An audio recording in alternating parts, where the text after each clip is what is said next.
किसी अनजान चेहरे से किसी पुरलुत्फ लम्हे में जो करना ना भी चाहो तो मोहब्बत हो ही जाती है।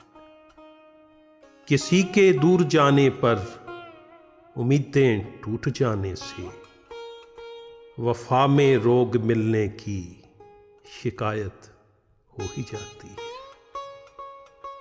ये तुमने भी सुना होगा, ज़माना ऐसे कहता है कि जब भी इश्क होता है बगावत हो ही जाती है।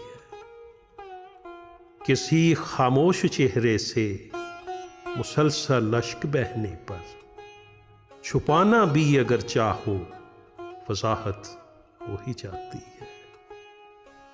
किसी पत्थर नुमा दिल पर भी दस्तक हो ही जाती है कि हसरत जाग जाए तो करामत हो ही जाती है। किसी अनजान चेहरे से किसी पुरलुत्फ लम्हे में जो करना ना भी चाहो तो मोहब्बत हो ही जाती है।